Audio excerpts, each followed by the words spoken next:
This is the most sinful device. Napakaliit lang nito pero napakadelikado at napakaraming buhay ang pwedeng masira sa device na to. Walang iba kundi ang cellphone. Tara, pag-usapan natin. Bago lang palang aking mga social media platforms, sana i-follow nyo ako bilang suporta na rin at para makapanood kayo ng mga ganitong klaseng content. So tara pag-usapan natin. Ano nga bang makikita natin dito sa cellphone at ano yung mga kasalanan na pwede nating makuha kapag gumagamit tayo ng cellphone at bakit ito tinawag na the most sinful device? Unang-una, nakakaubos ng oras ang pagsi-cellphone. Mas madalas pa natin makita o makasama ang cellphone natin kaysa sa Bible natin. Nagsasayang tayo ng napakaraming oras, yung productive hours natin ay nasasayang. Imbis na i-google natin sa pagbabasa ng Bible, nauubos kaka-cellphone natin at hindi ko maitatanggi na isa ako doon. Napakaraming buhay ang nasira kaka-cellphone. At ang pangalawa ay pagnanasa sa kahalayan. Alam nyo naman, dati kailangan pa manilip para makakita, di ba? Mababarangay ka pa, mabubugbog ka pa kapag nanilip ka. Pero ngayon, magbukas ka lang ng Facebook, magbukas ka lang ng TikTok, kahit matatanda, nanonood ng mga malalaswa. Hindi ko maipagkakaila kasi marami akong kakilala at marami akong nakikita at hindi ako exempted doon. Maraming mga site na, syempre, bastos at nagkakasala po tayo.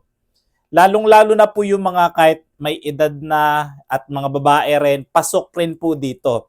Kaya yung cellphone, sobrang laking impact po talaga sa buhay natin kasi magkakaroon talaga tayo ng kasalanan kapag pinapanood natin yung mga ganong bagay kahit hindi natin gustong panoorin at dumaan lang sa Facebook natin o sa newsfeed natin.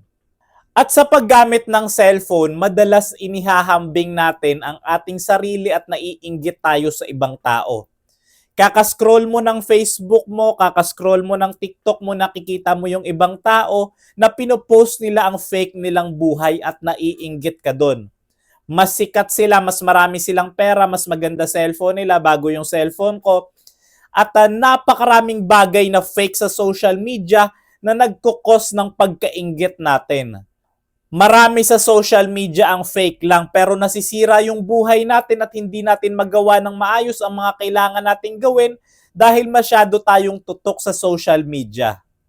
At sa paggamit natin ng cellphone, kasama na rin dito ang mga paninirang puri, galit at hindi magagandang mga bagay na sinasabi natin sa ibang tao. Mga fake news, dito napapaloob yan. Kakagamit natin ng cellphone, hindi natin namamalayan nagbabago na yung ugali at attitude natin. Napakaraming bagay na hindi naman natin dati ginagawa pero dahil sa paggamit mo ng cellphone ay nagagawa mo na. Minsan ginagamit natin yung cellphone para mag-share ng mga hindi magagandang bagay, mga fake news at maling-mali talaga yon. Napapaloob rin sa paggamit ng cellphone ang kasinungalingan at pangloloko. Marami tayong mga kasinungalingan at pang-i-scam na ginagawa, 'di ba? May mga ganong tao ginagamit ang cellphone sa pag-i-scam, 'di ba? Napakahirap isipin na yung cellphone na to maraming pwedeng buhay ang masira. May mga pagkakataon na yung tao pag na-scam, nagpapakamatay dahil hindi kinakaya yung sakit na nararamdaman niya dahil na-scam siya ng malaking halaga. Napakahirap dahil yung cellphone na to napakaliit na device lang pero kayang sumira at magwakas ng buhay. Ganun kalala ang sitwasyon natin ngayon. Nabubuhay tayo sa mundong pasira, mundong puno ng kasalanan at syempre mundo na naghahari ang dyablo. Napakalaking impact ng cellphone kung paano natin ito gagamitin.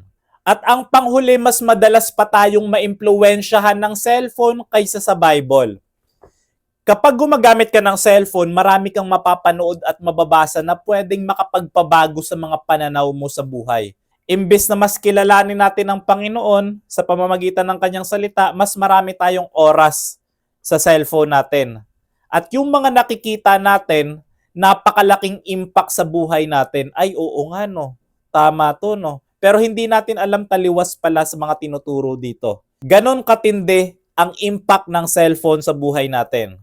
Pero kung ako ang tatanungin, hindi naman sa lahat ng pagkakataon ay masama ang paggamit ng cellphone. Makakatulong ito sa negosyo, sa pagtatrabaho, at sa ibang bagay pa. Para sa akin, napakaganda ng cellphone kasi dito ako kumukuha ng aking mapagkakakitaan, trabaho, negosyo. Napakalaking tulong ng cellphone sa akin kaya nag-invest ako sa maganda at maayos na cellphone. At gamitin lang natin sa tama, mag-share, manood tayo ng mga tutorials para ma-improve natin ang ating mga sarili, manood tayo ng mga preachings at magbasa tayo ng mga Bible verses na nakikita natin sa social media. Doon natin magagamit ng tama ang paggamit ng cellphone. Hindi sa lahat ng pagkakataon ay masama ang paggamit ng cellphone. Napakaganda rin ng cellphone bilang means of communication sa mga mahal natin sa buhay, kamag-anak, pamilya. Napakalaking tulong ng cellphone lalong-lalo na kung sila ay nasa malayo. Dapat lagyan lang din natin ng tamang paggamit at tamang oras at disiplina sa paggamit ng cellphone. Magagamit rin natin ang cellphone sa pagtulong sa ibang tao. Pwede natin gamitin ang GCash, Paymaya, online banking para makatulong rin sa mga malalayong nangangailangan. So anong opinion nyo patungkol sa topic natin na to? Tama ba na tawagin ang cellphone na the most sinful device o hindi? Pakilagay sa comment section at babasahin ko ang komento nyo. At i-follow nyo na rin ako. Salamat po.